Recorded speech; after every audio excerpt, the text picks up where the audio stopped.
Comecemos. Suspendamos a sequência dos acontecimentos cotidianos em favor dos acontecimentos únicos, importantes, solenemente realizados. Essa é a sua obra, a obra de um homem. Nasceu na primavera de 1908, em frente à Ilha do Desterro. Nossa Senhora do Desterro. Nossa Senhora do Desterro, assim sempre a chamou.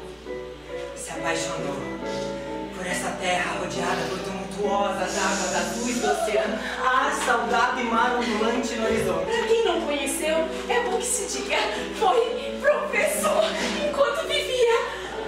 Bem, mestre, depois de morto, amigo dessas orações, trabalhou incansavelmente. Um trabalho longo, intenso, apaixonado de documentação. Coletou informações como um colecionador. Juntou uma infinidade de histórias e lhes deu forma de desenhos, esculturas, crônicas. De sua persistência se desprende o conjunto de sua obra. Jamais! Ele teve um subsídio, nem bolsa de estudos. Ele foi um solitário e que pagou para trabalhar. Foi independente. Sim! Talvez isso explique um pouco a sua autenticidade, sua originalidade. Estudou com a paixão própria de quem se busca na obra. Como se, estudando a ilha, fosse conhecer a si mesmo. Ver-se através do lugar que guarda suas raízes. Sem precisar nunca prestar contas a ninguém, o mestre soube intuitivamente fazer uma coisa que é indispensável para quem um dia vai escrever. Ver, ouvir, selecionar, recordar e anotar. O mestre iniciou sua obra em 1946, aos 38 anos. Já casado. Ainda que seja impossível localizar precisamente o início e o fim de um processo de criação. Um desenho pode estar terminado, mas a ideia, o conceito persiste. Gerando e influenciando novos trabalhos. Esta é a sua obra. Uma obra. Uma obra é difícil de estudar, é difícil de catalogar, difícil de enquadrar. Uma obra multifacetada, eclética, difícil de apreciar, difícil de transportar, muito pesada, muito frágil. Uma obra que exige algo de nós.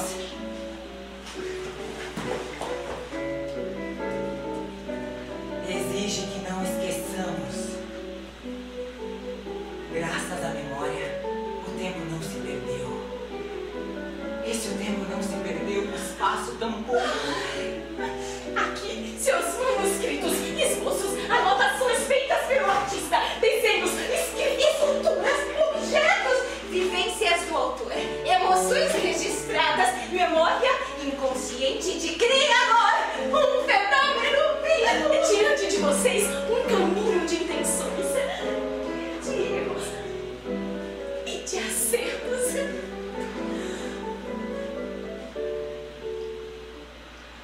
Francolino nasceu em 16 de outubro de 1908, em uma casa com 6 janelas de frente. Filho de Joaquim Serafim e Maria Catarina. Desde menino, Francolino manifestava habilidades artesanais. Fascinado pelo desenho, rabiscava com carvão e papel pardo de verdade. Em barro, moldava para outras crianças vários bichinhos e bonecos.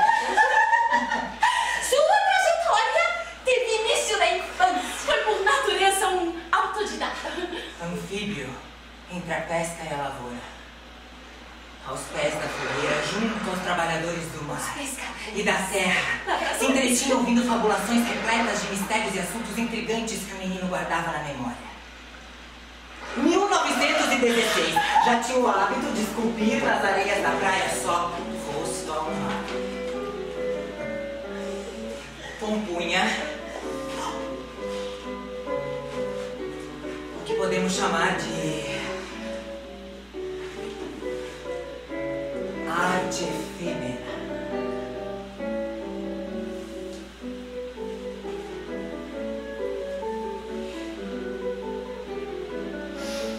Interessado na pesquisa por novos materiais, criava diversas figuras utilizando raízes, sementes, legumes, canudos, taquaras, cipós, que também se perderam por sua total fragilidade.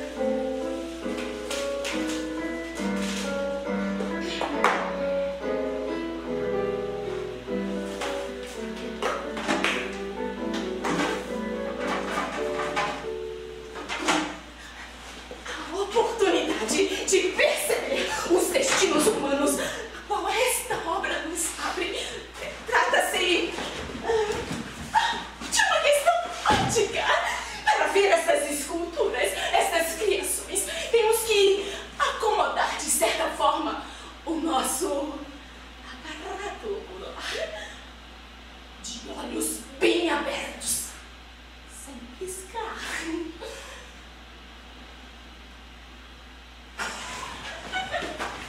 Se a nossa acomodação visual é inadequada, não veremos. Ou veremos mal.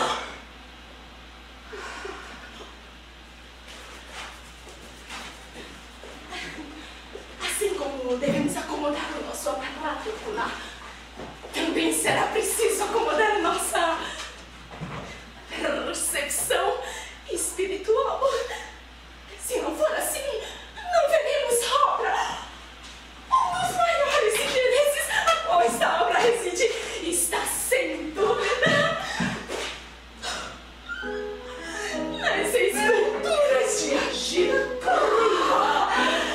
O homem de argila crua.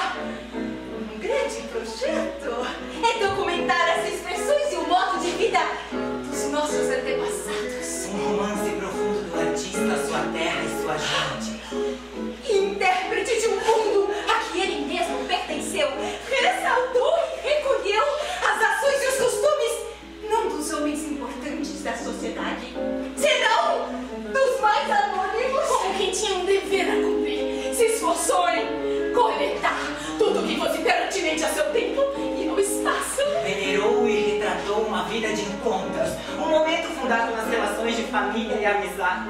Naquele tempo, inclusive, a doença era um caso As coletivo. pessoas eram mais amigas. As crianças corriam pelos pastos e pelas áreas. Naquele tempo, conhecidos e desconhecidos se saudavam.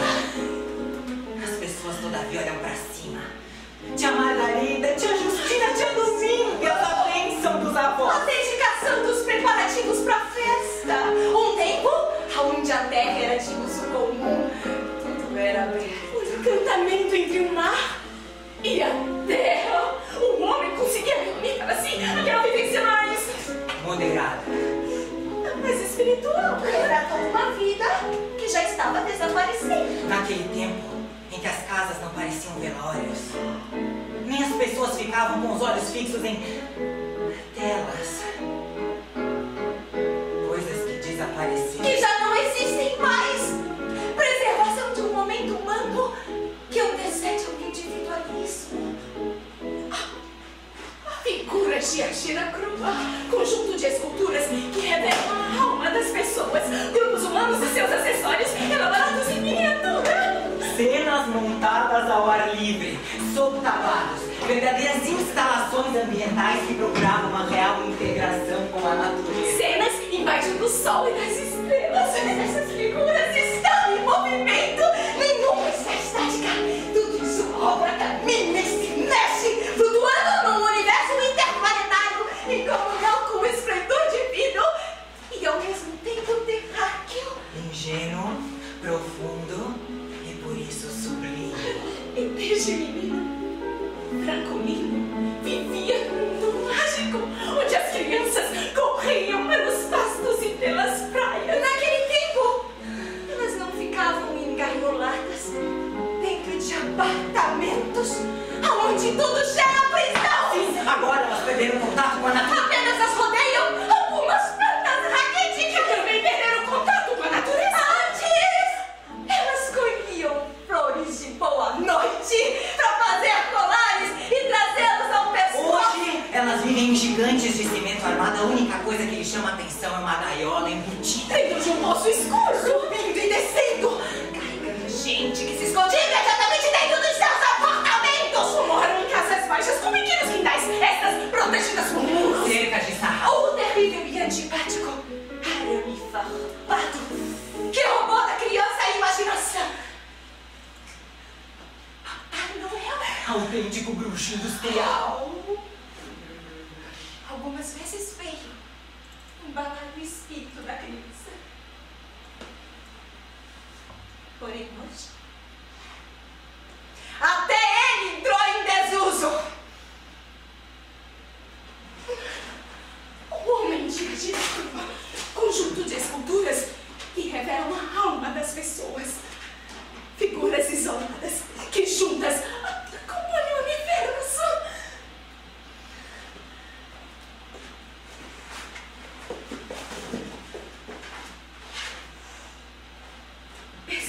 seres nascidos no universo onírico da ilha.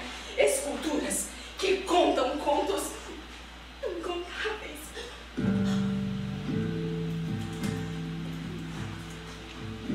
O tratamento denso da matéria gera seres fantasmagóricos. Prodesso acentua o lado mais histriônico das mulheres bruxas, fazendo estripulias, aparecendo e desaparecendo em forma de insetos ou animais. Prodemo, personagem insana, É o ritual das mulheres bruxas. possui um pote com unguento e asa nas costas. Através deste unguento, as mulheres conseguem passar pelo corpo todo um poder fadórico, capaz de dar-lhe condição de transmutar a matéria. Mulher desnuda sob o estado fadórico da matéria. Brucane.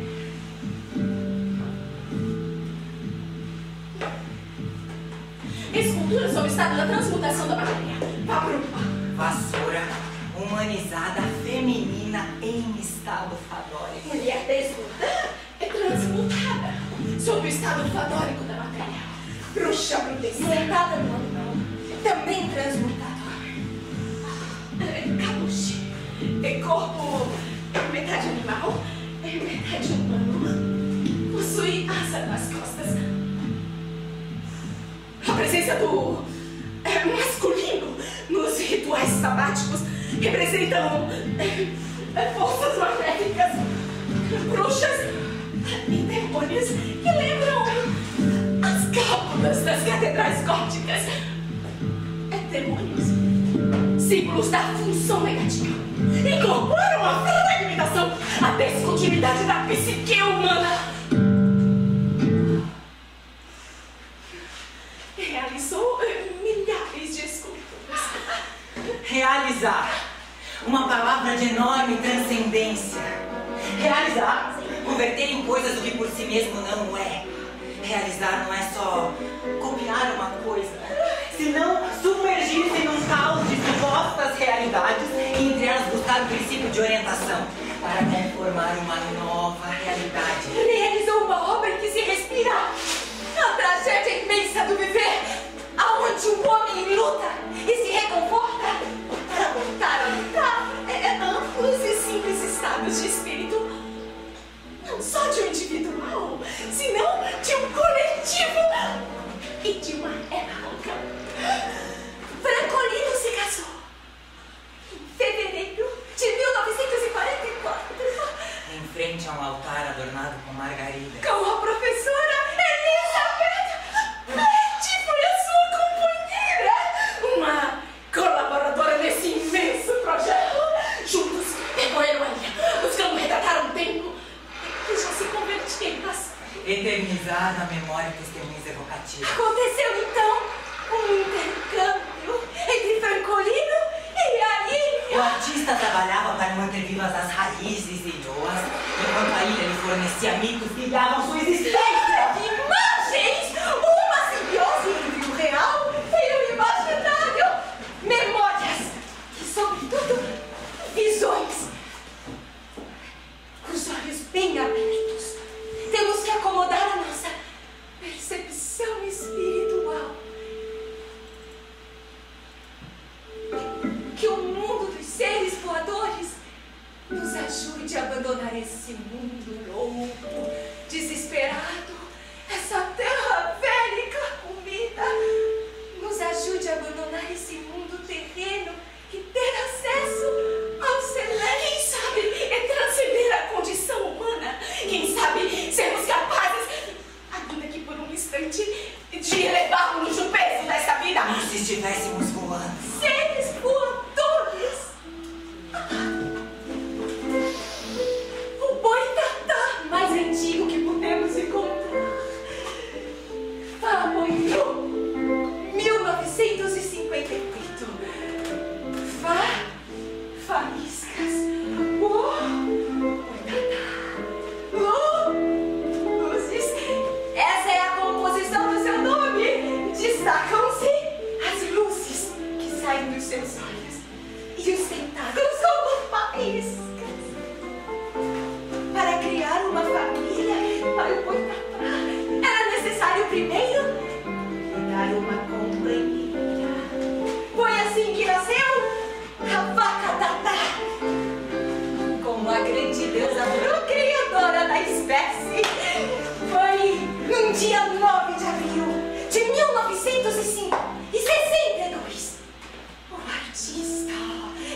dedicou 3 estudos. Pequenas variações deram origem a Taval. A deusa tatariana mitológica Aponta nosso homem. recebeu vida fictícia no campo imaginário do meu pensamento, numa noite de profunda insônia solitária. Encontrei o Boitatá, muito triste, chorando. O que te falta para ser feliz, Boitatá? Uma companheira. Uma companheira! Uma companheira, amigo artista. Ei, à vontade. Para da vida, essas palavras. O artista pronunciou. Hidrogênio bruto. Carbono fosforador. De cemitérios, de pântanos, de depósitos de lixo. Nossa, desse desenho mirabolante, fantasmagórico. Uma vaca tatá. Treine de pretensão reprodutora. Que possa ajudar nosso amigo Boitatá a lutar bravo e supersticiosamente pela preservação e o desenvolvimento da espécie. Passados 7 meses, o artista escutou uma voz boitatariana. Dentro de 2 meses, nascerá o meu primeiro filho. Dentro de 2 meses, nascerá o meu primeiro filho. Parece que o amor deu vida ao bezerro tatá. Se não fosse esse encontro imaginário entre nós, a minha espécie estaria extinta.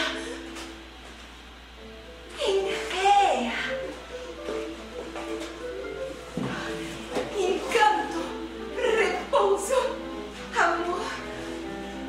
Seres pensantes que representam as preocupações do artista.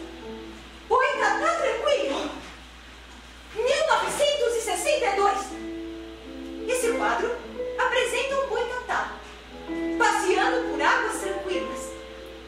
Ele contempla, muito exatamente, as belezas naturais. Ele acha que as brancas praias, que os verdes bosques, que os mares azuis não devem desaparecer. Devem ser propriedade de todos. Nem cerca de arame, nem com muro de pedra, nem cimento. Aqui, boitatás autênticos e viventes. Uma imagem real. Uma ficção? Não!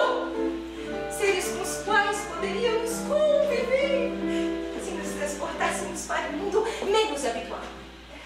Teríamos, pois, que improvisar. Outra forma de trato, completamente distinto do modo usual de viver as coisas. Teríamos, pois, que criar, improvisar atos inéditos que sejam adequados a essas figuras insólitas que nos gritam. Nem com cerca de arame farpado, nem com muro de pedra, nem de cimento. Elas devem ser a propriedade de todos.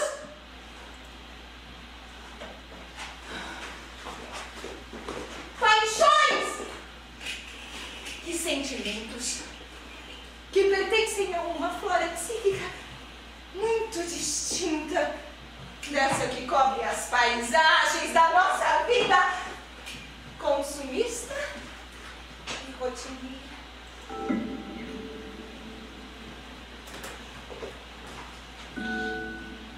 Eu admiro Boitatá e dedico-lhe a amizade. Você, partículas de mim em combustão e eletricidade. Só os seres encantados é que conseguem ver a devastação, já que nós, os homens, estamos cegos.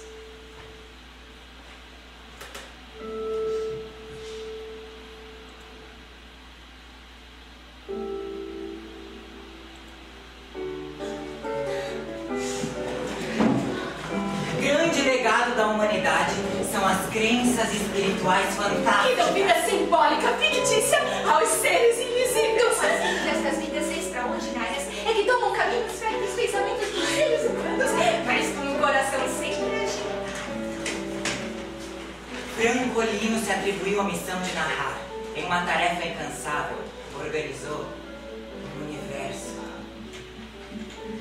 Profundo conhecedor das plantas da ilha, seu relato constitui uma ponte com conhecimento adquirido através de gerações. Muitas Espécies para recordar, plantas que se encontravam em várzeas, morros e banhados. nas vegetações marinhas e nas prainhas.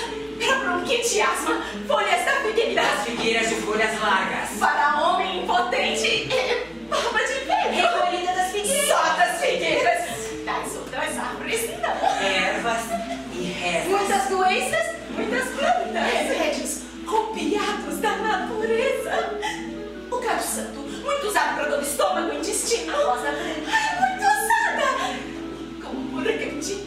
Faz um chá, machuca as pétalas dentro da água e toma. Para aliviar os calores do fígado. E é a pressão alta. Chá de rosa branca. A rosa branca é usada para muitas coisas. O alecrim é para os cansados do coração. E chá de alecrim. As folhas da Maria Uma Mônica. árvore cujo tronco vive se quebrando. A folha serve para acalmar a febre das crianças. Uma infinidade De ervas e rezas. Se existe uma já se recebe de volta no lugar. A camomila, muito usada pelas mulheres. O limão. Pra febre, gripe, intestino e estômago. Recalma o sistema nervoso, usa 3, 4 folhinhas. A ervilha pra dormir tranquilo. O alface, um excelente calmante. E o chuchu é pra hipertensão. Ervas e rezas. Verdade, esquemou, nervo que se rompeu seu uso, que se rendeu, Sidónio que nasceu. A espinheira santa. O melhor que existe. Chá de paritária, excelente remédio pros rins. Ervas e rezas. Moradores por um caminho de som. A Marcela Galega, para as pessoas de cara pálida. E o mel de abelha.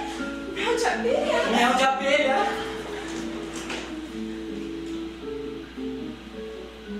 Não temos mais mel puro.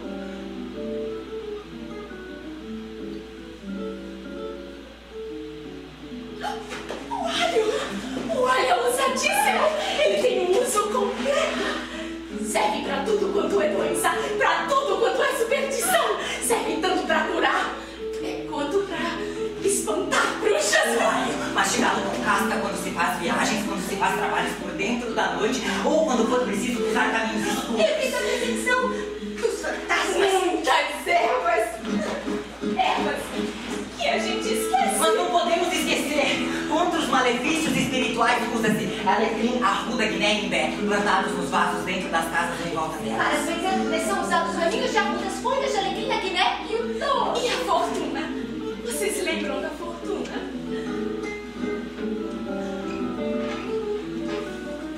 Não se usa mais. Hoje tem farmácia em tudo que é lugar, pra tudo quanto é doença. Hoje o homem não se preocupa mais com a natureza, só com esses objetos que ele mesmo inventou. Tudo artificial, falsificado. Ervas que se encontravam em todas as partes. Remédios que se estão esquecendo, a parte principal fica fora. Viver com a natureza. Por uma dor de barriga já se corre. Que receita de dor? Por que não fazer um chá, 3 folhinhas? Não, qualquer coisa se corre para uma A propaganda prejudica. Nós, homens, ficamos indolentes porque temos tudo em nossas O mãos. conhecimento relegado é parte da nossa identidade perdida. As companhias internacionais farmacêuticas produzem fármacos custosos, quase inacessíveis. Farmácias em tudo que é lugar.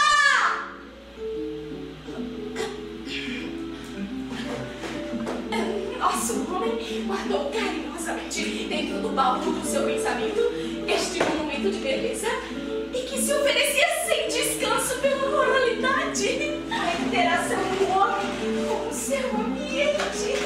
A beleza é de um ipê amarelo, de um ipê roxo. O jacarandá. As aroeiras, o cambota, a canela branca, a canela preta, a peroba, o cedro E o carapuçu. e, além do mais, as cigarras. Aproveitam sua sede. Verão, fazendo carapuçu um palco onde elas expandem as dia dentro do espaço e, sobretudo, nas noites de luar.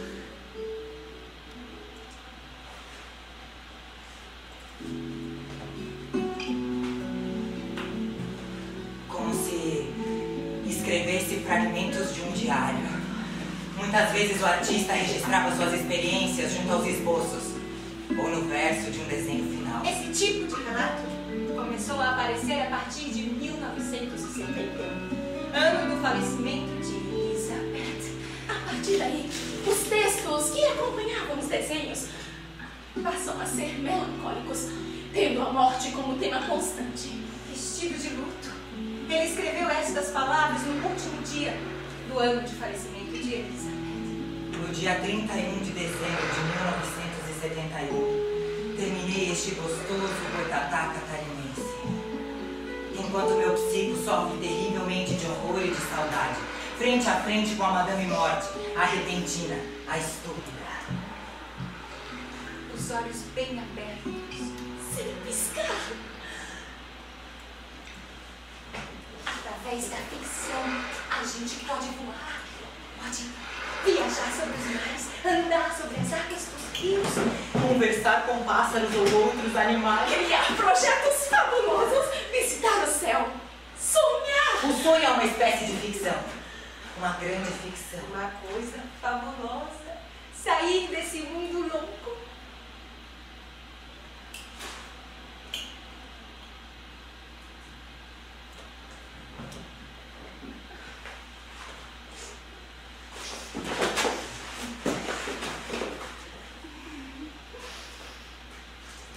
O clima de solidão.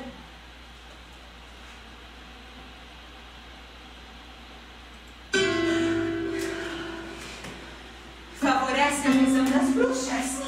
Antigamente era comum as pessoas se reunirem para ouvir e contar causos de assombração. Mete mais medo do que uma folha de bananeira em noite de lua cheia.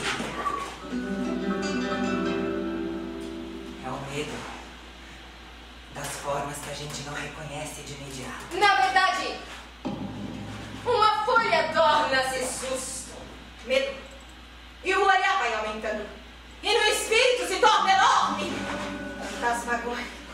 Quem foi que inventou as bruxas? Foi o medo. A bruxaria é uma representação das epidemias sociais, uma representação do mundo, das forças invisíveis que o animam. O universo bruxólico encontrou na fragilidade da mulher o símbolo do mal. As mulheres doentes e incompreendidas, as féricas, as carentes, frágeis, pobres, Psiquicamente débeis. Possuídas pelo demônio, eram então responsáveis por todos os males e eventos em detrimento da natureza. Mulheres condenadas à fogueira e à forca. As bruxas, sob os olhos de Francolino, eram distinguidas por outras raízes e destinos, intensas e variadas, deixam em nossa memória histórias fascinantes, quebrantos, profecias, pactos com o diabo, bruxas atuando na terra terráqueas e no céu serenitas, siderais aéreas, isoladas ou em grupos, algumas convivendo com demônios familiares, cães, sapos, galinhas. Mundos misturados, homem e animal, vegetal e mineral. As bruxas terráqueas são iniciadas pela bruxa-chefe nas academias terráqueas, demoníacas e ficcionais. Há bruxas famosas por só comerem pétalas de rosa para dar-lhe cheiro ao coração. Mulheres perigosas podem possuir horas exatas para usar seus talentos. Podem ser casadas. Quando são diplomadas, juram obediência em aceitar todo o poderio espiritual bruxólico. Bruxas que, quando perdem seus sapatos, caminham descalços sob as pedras.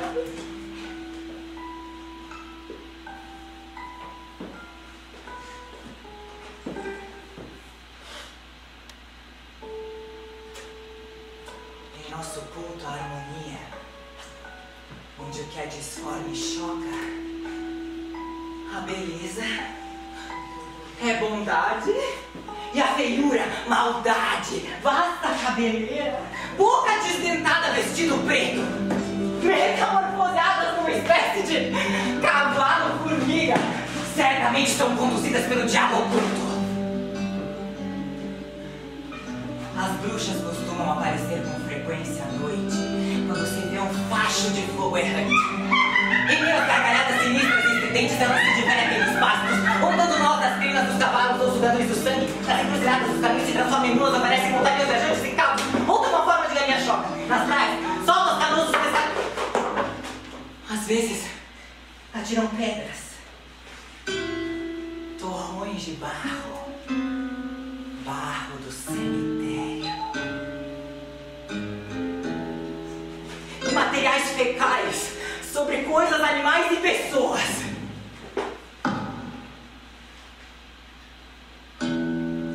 Dizem os entendidos em encantamentos que as bruxas são seres perversos. Mantêm relações com Lúcifer, se metamorfoseiam, são mulheres perigosas, esvaziam os cérebros e com eles adquirem poderes quase ilimitados. Espreitam os inocentes nas horas mortas e sugam o sangue do homem da argila humana. Assim dizem os entendidos. Bruxas noturnas, fumadeiras, com camuflagens malignas. As mulheres que possuem o corpo do mundo muito bem vestido, mas o corpo espiritual nu, podem ser bruxas. A palavra embruxar no empresário significa atacar uma pessoa com determinado mal praticado por um agente qualquer que pode ser uma bruxa. Subiu o diabo, por cima dos cipados por debaixo do telhado. Nós vamos cumprir o diabo, por cima dos cipados por debaixo do telhado. Nós vamos cumprir o diabo. Quando o galo canta, ele espanta todas as visões, todos os fantasmas. Mastigando malho, se espantam cobras, aranhas, animais peçonhentos, até fantasma. As bruxas, por exemplo, têm verdadeiro horror à Para neutralizar a ação das bruxas, existem práticas como o exorcismo e as armadilhas. Rituais. Fazer o sinal da cruz, cruzar as pernas, sinal das orações, ser uma brincadeira, virgem, tramas e luz, chaves e buracos de fechadura, de folha de lata de cânceres, ralho, botão de ralho com 9 dentes, xixo de 3 marés por dia, medicinais, folhas de aluno e ralho, e benzeduras orais, consideradas muito eficientes para se livrar das diabluras bruxônicas. Bruxa, tatarabruxa, atirando os seus pés, Antônio dos seus olhos, tu não me entre mais nessa casa inteira, essa barra toda! O sobrenatural que mais assusta o homem é ele mesmo. Ah, em toda parte, e nós como fora de nós, pode sempre abrir a cena, no qual o que é sempre o outro. A oportunidade da segunda cena, a transferência do eu, tudo é permitido no mundo da fantasia. A imaginação projeta o homem para dentro do espaço, vai para o infinito. O espírito do homem é agudíssimo. Voa. Se não fosse assim, não existiriam as histórias de bruxas. A imortal Madame, ciência popular e crua, é verdadeiramente rica de humanos agraciados com pensamentos sobre-humanos fantásticos. Nesta lâmina está retratado um suposto drama que o pescador viveu simbolicamente ali, em uma noite, em tempos bem distantes das excursões e viagens aeroespaciais humanas. Nosso pescador, Geraldo sem medo, guardado por seu vira-lata e seu caniço, contou-nos esta musicada história aérea, a qual ele assistiu ficticiamente. E sobrevoando sobre o espaço fosforescente, naquele pedaço de mar ilhéu, uma elevação terráquea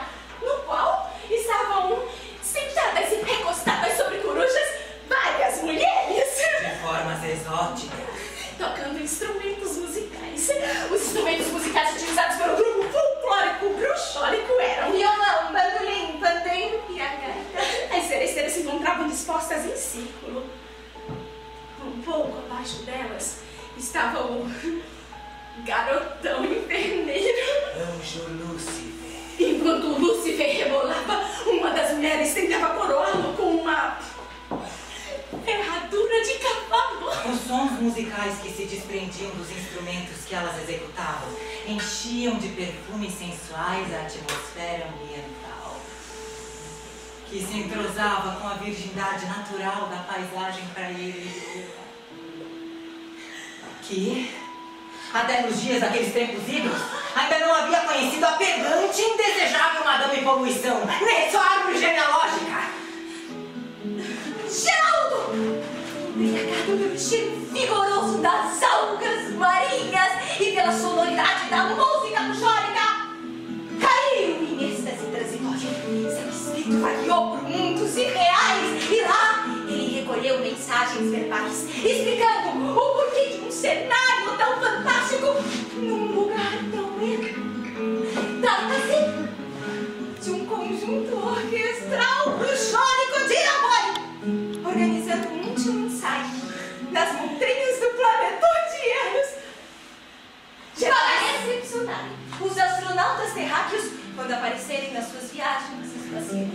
Geraldo Semedo, quando acordou do seu sono letárgico, encontrou-se deitado ao chão, atornado no seu cão.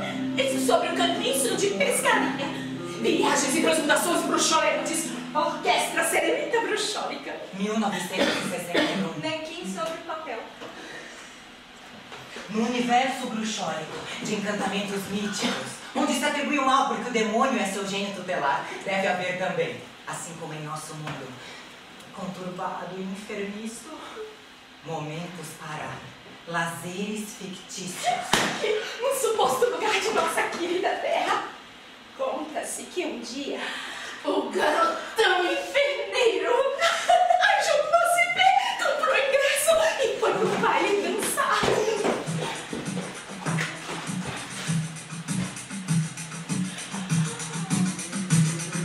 Segundo dizem, ele é fisicamente o homem mais bonito de toda a criação humana e por tal razão provocou o apetite sexual do amor carnal de todas as mulheres que estavam ali presentes para se divertirem no tal baile pega fogo. Ele dançou com todas as mulheres que estavam ali presentes e por ser muito limpo, ótimo dançarino e muito disputado entre as mulheres, provocou grande descontentamento entre os homens que não ouviam com os bons golpes. O que aconteceu? Dentro do salão pega fogo foi que Satanás estava dançando animadamente com aquele entusiasmo inferneiro.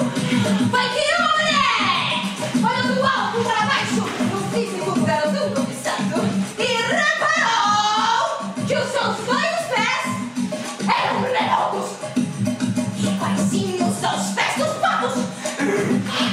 Sem dúvidas, chamou a atenção das outras mulheres e quando o moço Lúcifer passou dançando perto delas, unisonamente gritaram: esse homem que está dançando ali tem os peixes no barro! Quando o moço Lúcifer ouviu em coro as vozes das mulheres, provocou dentro do salão pega fogo um estrondo igualzinho a estampido de trovoada baixa. Queimou no chão em abundância e desapareceu dentro dos féricos encantos das fantasias humanas. Ora, se o moço Lúcifer é assim tão apaixonado por bailes, é lógico que as suas comandadas dos bandos comunitários bruxólicos também o sejam. Nunca se havia visto esse tipo de dança aqui, na Ilha do Desterro. Mas conta-se que pra lá das bandas da orelha do mundo, as mulheres dançam assim, na pontinha dos pés, que nem peão, rodando com ferrão em riba das unhas do dedo polegar dos humanos, sem cair. O nome dessa dança é Balé das Mulheres Bruxas, 1962. Nanquim sobre papel. Minha querida, o real e o irreal alimentícia harmoniosa e criadora. E tantos casos, e ocasos raros. O real se expande, esmagando todo. Um dia, o universo será o real. E quando o real for o universo, será a morte. Por quê? Para que uma coisa tenha sentido, é necessária uma ilusão, um movimento imaginário, um desafio real que nos arraste e nos revele. Homens rotineiros que desconfiam dos poderes da imaginação, homens cheios de velocidade, Mas quietos como estátuas, esperando outro dia, o outro, sempre no mesmo ritmo. damos discursos, olhamos vitrines, vestimos a moda, rimos, cobramos, comemos, mas estamos mortos. Mas mortos que pedram, mortos os verdadeiros mortos. Mais mortos dos que os que viveram e deixaram sua obra. Almas mortas, mortas como um moinho que não moe. Mortos sem germe de ideia nem de fé, sem ânsia de liberação, sem sequer uma melancolia. Sem imaginação. Dentro dessa obra habita um redemir que arrebata essa boa terra firme onde tudo se pode tocar, onde as coisas começam e acabam. Aqui, seres fantásticos, animais imaginários, criaturas de condição dúbia, mofetice e vertiginosa. O mundo da fantasia projeta o homem para dentro de regiões inimagináveis do fantástico sobrenatural. É um mundo onde os pensamentos adquirem poderes quase ilimitados para viver a beleza dos sonhos invisíveis, alçados nas asas de bandos de anjos que conseguem elevar seus páramos de mundos superiores a este Que nascemos, vivemos e morremos. mostrando que o mito está vivo e se transporta através dos tempos. Criou um grupo de desenhos místicos, acrescentando novos seres ao cenário. Enviou seres ao espaço com a função de comunicar aos deuses os problemas da humanidade. E lhes dividir a chuva. Como o prenúncio das odisseias siderais, ele criou uma espécie de profecia da data de 1951.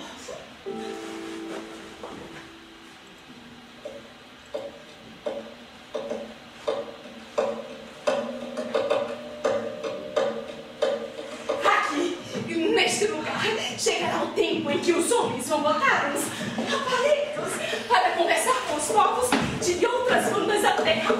Esses aparelhos vão levar figuras de gente que nem nós para dentro de outros aparelhos, pequenos em caixas que estão dentro das casas dos que virão depois de nós. As figuras que estão dentro das caixas vão fazer tudo quanto é mistura que existe neste mundo. As pessoas vão deixar de comer, de trabalhar e de dormir só para ficar olhando as figuras e as misuras que as pessoas vão fazer pelas caixas. Seres fantásticos, seres flutuando num universo interplanetário, seres em comunhão com um esplendor divino, profetas de um novo mundo cujas raízes estão no inconsciente do ser humano, o inconsciente coletivo. Um sonho, Baku.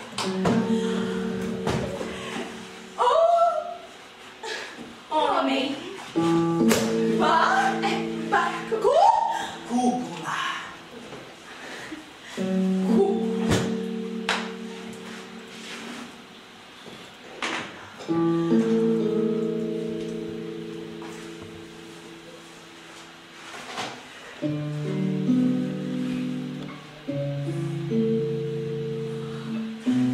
O barco há muito percorre o espaço com a sua nave uniforme.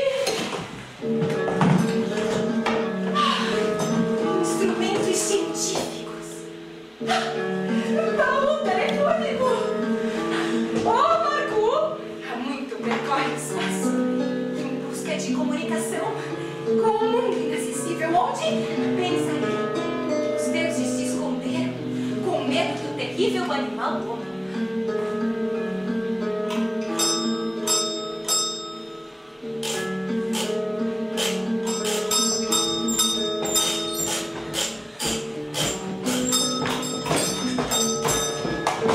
Eles procuraram a fim de pedir socorro urgente para salvarem a redonda terra que está ameaçada de derreter-se no cadinho da lerda e atolimada.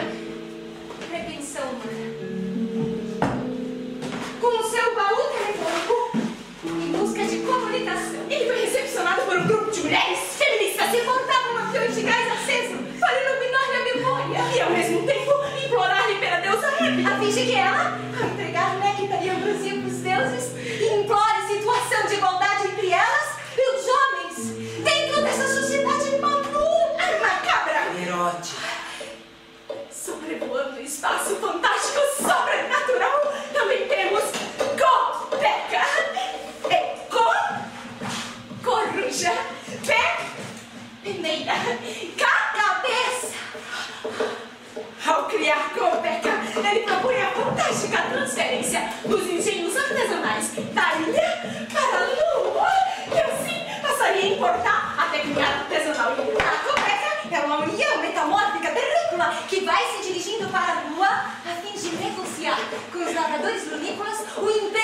pensa em conhecer os tipos de armas que os soldados solíferos usam em tais bombardeios. Talvez peça uma entrevista à sua amiga Minerva, a deusa da guerra. E se houver tempo, vai montar o Elon e o Peregon, os dois cavalos do sol, e dar uma volta nos seus prados celestes. Em 1962, nasceu Mu Chabru. Mu é mulher. Charuto. Bruxa. A Mu Chabru é uma personagem aérea, metamórfica, buxônica, esporífera, que vai se dirigindo aos cronistas selenitas espaciais para maquiar Verlaine. Em que academia Saturno conseguiu tantos anéis circulares? Fazenda Lua Nova, 1961. Aqui nasce o sentido idílico e apaixonado da natureza ilhoa, cujas propriedades miraculosas são capazes de transformar o cosmos, metamorfoseadas em lindas orquídeas e campânulas da ilha. Estas mulheres serenitas estão maquiando a lua com produtos de beleza extraídos da flora e lua, por série de colibris com as penas cobertas com as cores do Oceano Atlântico, a fim de removerem os grandes abismos que aí veio. E para evitarem que os astronautas terráqueos não caiam nos precipícios do Cântico Lunático quando agonizarem nas suas viagens espaciais. Atenção, Bru! E Samburá! Mulher! Bruxa. A utopia de formas e uma arte totalmente nova está aqui, explicitada. Samubru é uma personagem metamórfica, bruxórica, tetráquera, que vasculha o oceano universal fosforescente em busca de novas vidas artísticas desconhecidas do animal homem. Como, por exemplo, novos tipos de linhas geométricas. Mukumbru é um personagem bruxórico mitológico que até que é gente pra frente da gente que é gente quimericamente. Filha da ignorância cultural bastarda. Com a inversão dos valores culturais reais. Resta da sociedade alta. Método da bobajada. Novelhada cultural canhota. Atualmente, esse tipo aparece muito sentado em poltronas de TV. Porque és uma bolsa inteira cheia de cursos altos, mais altos que os saltos de sapato no Luís XV. Responda aos teleouvintes da TV, o que é cultura social? O que é gíria humana? Eu sei que vai responder isso com muita facilidade, pois é vizinho de apartamento da Iguada, de fada canela, dos amigos íntimos de casa. Que é sujeito da frente fica pra frente. Bem, eu só gosto de gente que é gente pra frente. Mas que nunca tem pretendente sedente. Ou semente. Que vai para a boate. Enxuga toda a garrafa de aguardente. Em termos de cultura vivente. E depois, dorme o amor qualquer. De qualquer pretendente. Burro! Oi, gente!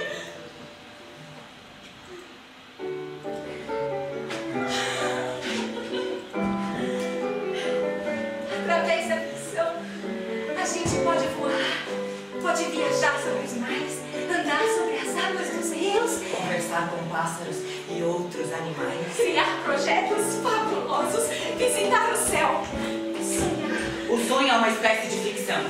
Uma grande ficção. Uma coisa fabulosa, sair deste mundo louco.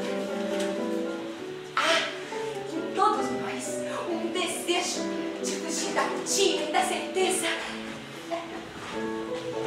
Para a maior parte dos homens, o mais deprimente e opressivo é a rigidez e o determinismo. O mundo gira. Francolino vagou por um mundo de visões exóticas, um mundo de mulheres metamorfoseadas, de homens lobisomens e de coitadas tristes. Francolino conheceu melhor do que ninguém a ilha, em que a madame História Popular legou aos descendentes potências divinatórias do saber humano quimérico. O que foi que inspirou essa obra? O que ela revela?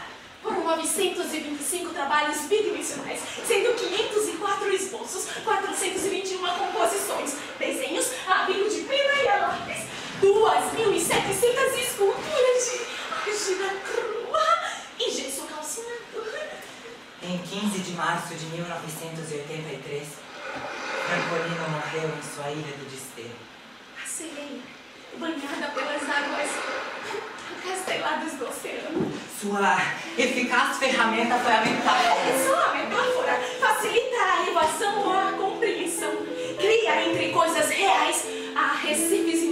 solares, o florescimento de ilhas flutuantes. Eu acredito na superstição como uma grande beleza do espírito humano. Essas histórias fantásticas do homem querendo enaltecer a natureza. O homem fantasia a natureza. Isso é uma coisa extraordinária. Viver nesse ambiente onde não se tem que pagar os impostos. Os dentes são todos fantásticos. A vida aqui dentro deste quarto para mim é como se estivéssemos no paraíso. Todo esse material que eu consegui organizar é porque aqui dentro não tem ninguém para me incomodar. Agora, quando abro essa porta, já recebo os recados. O imposto de renda, conta de luz, do gás, do aluguel. Aqui nesse quarto não tem nada disso. As bruxas não gastam nada. Eu passei a vida inteira escrevendo, anotando, desenhando, escutando pessoas e fazendo esculturas. Foram milhares e milhares de trabalhos. Artistas que produzem sua obra de uma maneira, outros de outras. Cada um pinta, escreve e desenha de acordo com suas experiências. Eu faço minha arte a partir da convivência. Eu vivi tudo isso. O sol brilhava, a lua também. As estrelas pareciam que estavam sorrindo.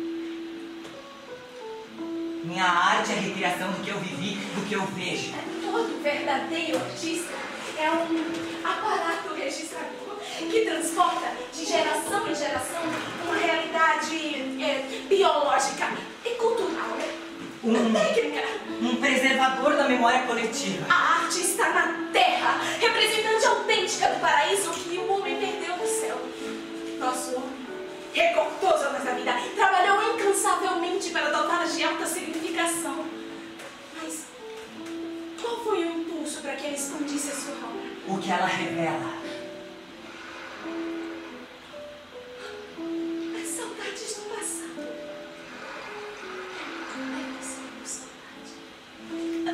Saudades do passado. Olhar o passado é sempre um recurso para se entender o presente, pois o tempo passado dá legitimidade ao que somos.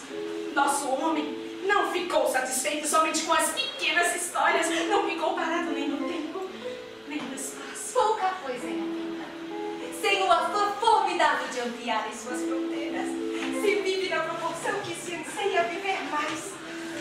O horizonte é uma linha biológica, é um órgão vivente do nosso ser. O horizonte do mestre se dilatou, aumentou o mundo, acrescentando ao real está indo por si mesmo. Um irreal contínuo. Juntou as vozes que dava fisionomia ao rosto de um homem. Todavia, com os pés na água. Todavia, olhando o céu. Todavia, com as mãos na terra. Essa voz anônima que, todavia, se detém no ar. Essa pura voz anônima. Não vendi nenhum dos trabalhos que confeccionei. Aguardo com profunda esperança que um dia, não muito distante, eu possa ver o meu acervo recolhido definitivamente ao museu, montado aqui, nessa ilha que tanto venero. O meu nome é Franca Joaquim Cascais. Nasci no dia 16 de outubro de 1908 em Itaguaçu. Meu pai é Joaquim Serafim Cascais.